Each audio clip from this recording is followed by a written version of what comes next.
But this unemployment thing, what this says to me is that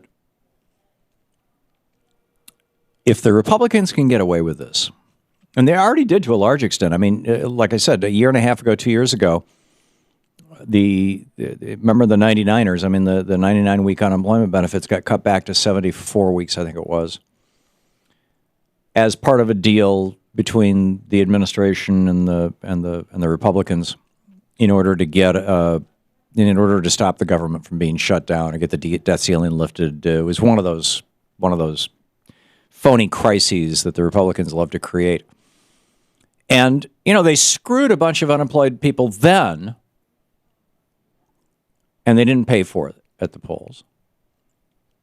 They're doing it now, and we'll see, but I have a feeling they won't pay for it at the polls, because there's this fundamental economic ignorance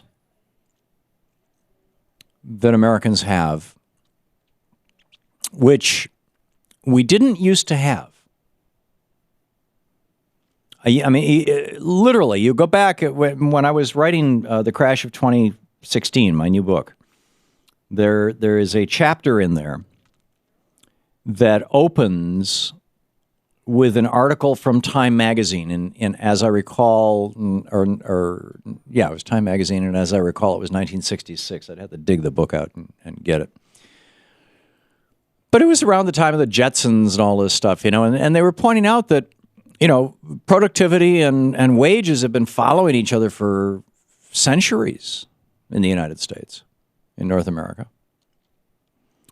And if wages continue to follow productivity, then we're going to have a very simple formula here.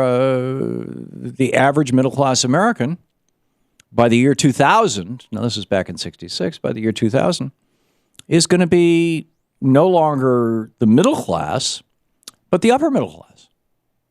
They're going to be making anywhere from $75,000, $80,000, $90,000 a year to $200,000 a year. People who back in 1966 were making, in today's dollars, the equivalent of, $15,000 or $20,000 on the low end to around $40,000, $45,000 on the high end.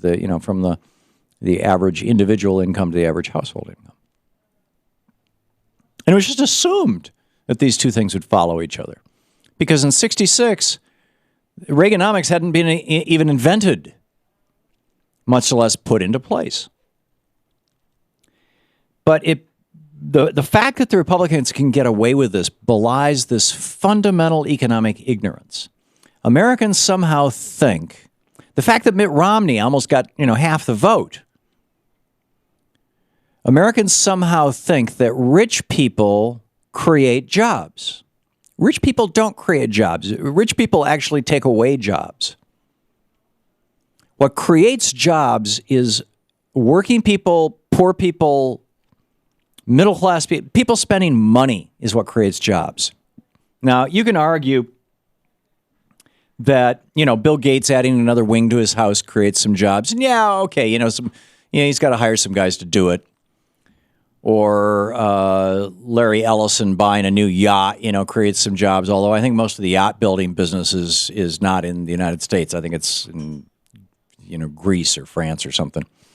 But the fact of the matter is that after people's basic needs are met, and for rich people that might be a little higher than the average person, but after people's basic needs are met, the additional money that they make doesn't go to build a factory. And you say, "Whoa, they're investing it. They're putting money in the stock market." Well, putting money in the stock market doesn't do a thing. When this is another one of those things that people don't understand about how the economy works. If I buy 1,000 shares of Apple, Apple doesn't see a penny of that money. I'm buying that 1,000 shares from somebody else who just sold 1,000 shares. The only time that Apple makes a penny off my buying Apple stock, which I by the way, I own no Apple stock, so I use it as an example. The only time that Apple would make money is what's called an IPO, an initial public offering. In other words, when Apple first goes to the marketplace, like Twitter just did, like Facebook did earlier this year, when they first go to the marketplace and they say, okay, we've got a bunch of stock and we will sell that stock. And they sell the stock and they take the money. And that's how they capitalize the company. But once that's done, all that stock does is move from hand to hand to hand. So, as the stock market goes up, these companies aren't making a penny more. Now, they can increase their profits by buying back their own stocks and then declaring dividends. And every share of stock you hold, you get a dividend on it. And so the companies are taking their own dividends, or they're giving their stock to their employees. I mean, there's all these fancy ways to do it, but people don't understand this. They think somehow rich people are creating jobs by putting their money in the stock market. Putting their money in the stock market doesn't create a job for anybody except maybe a stockbroker. And it probably isn't even creating a job for a stockbroker. It's just adding to the amount of money in his Swiss bank account. The true job creators in an economy are literally the people on welfare, the people on unemployment, and the people who work for a living. You're listening to the Thom Hartmann Program. Call 866-987-THOM. How is it that we have become so economically stupid in this country, or ignorant is probably the better word, that Republicans can get away with this?